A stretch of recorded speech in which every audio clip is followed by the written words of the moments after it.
Have you ever wanted to learn a foreign language? Maybe you got stuck during the process.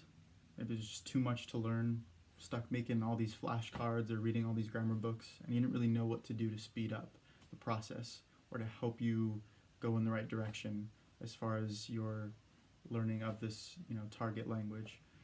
Um, there's three things that I'm going to share with you today about three things that'll help you speed up your process and help you know where to go and what to do and kind of how to base your practice around learning this foreign language that you want to learn. Those things are desire, practice, and culture. So my name is Jacob Myers. I served as a missionary for 2 years for my church, and I was assigned to teach people in Spanish and in Marshallese.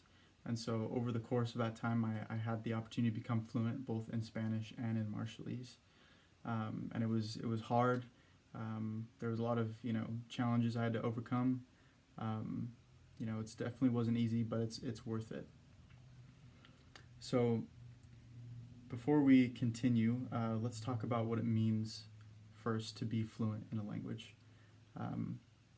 So Gabriel Weiner wrote a book called Fluent Forever: How to Learn Any Language Fast and Never Forget It. It's a great book about learning languages, and in that book he says, fluency after all isn't the ability to know every word and grammatical pattern in a language, it's the ability to communicate your thoughts without stopping every time you run into a problem. And so before you begin, make sure that's what you have in your head, that you want to be able to communicate. You don't want to be perfect in the grammar, because really, I don't know anyone who is. I mean, I guess if you want to be some grammatical master, then don't listen to me. But so first point is desire. So you have to have the right desire. What I mean by that is you can't just want to speak a language in order to impress your friends. You have to want to speak a language in order to communicate with people, like we've been talking about. And so center your practice around communication. Now another thing is that you can't just be saving, all of your time to be communicating with people all the way up until you think you're fluent. I learned Spanish and Marshallese because I went out and just started speaking with people, even if it was just the word hello, or how are you. I would go as far as I could with the tools that I had, and then I would learn more from there and make mistakes and learn. So you have to enjoy the process as you go. You can't just be waiting, until you're fluent to be enjoying the language. You have to enjoy it, no matter how good you are at it. That's echoed in a talk that was given by Lydia Makova. She gave a TED Talk in January of 2019. It was called Secrets of Learning a New Language. And she talks about her and her friends who spoke multiple languages. Something they found in common that helped them learn these new languages was that they all enjoyed the language learning process. The day-to-day activities and things you do to practice learning the language. So you have to enjoy really the practice of learning the language. So step number 2, brings us to our next point, is practice. You have to practice, practice, practice. And the best way to do that is speaking with natives. When I was trying to learn Portuguese, I'm about halfway, I'm intermediate level in Portuguese. I set up Skype lessons with a guy in Brazil that I just kind of met, Now, not everyone has to do this. Maybe you live around people who speak the language that you want to learn. But I want to learn Portuguese, and so I set up Skype lessons, and I would, every now and then I'd have lessons with this guy. Tim Donner gave a TED Talk in 2014 called Breaking the Language Barrier.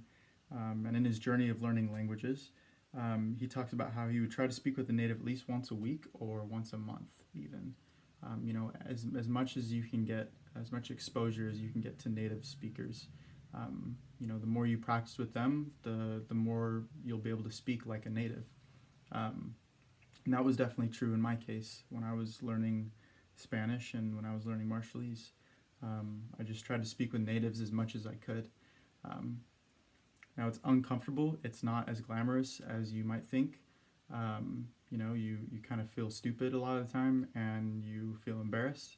But that's just, that's how learning works. You just gotta, suck it up and, laugh at yourself when you make mistakes and enjoy the process of learning. And eventually you'll find yourself being able to have conversations with people fluently in that language.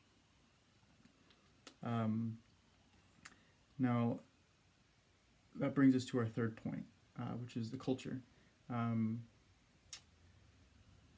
every language has a different way of communicating meaning to people, and you know, each language is tied to a culture, um, or most languages are anyway.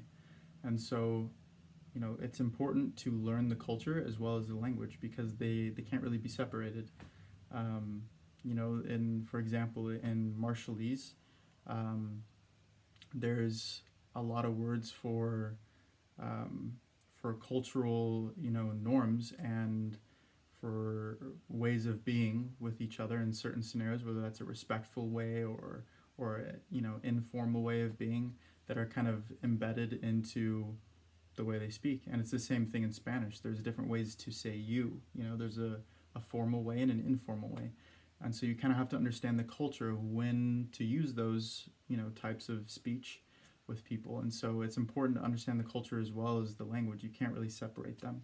And so engulf yourself in the culture, with the people. Um,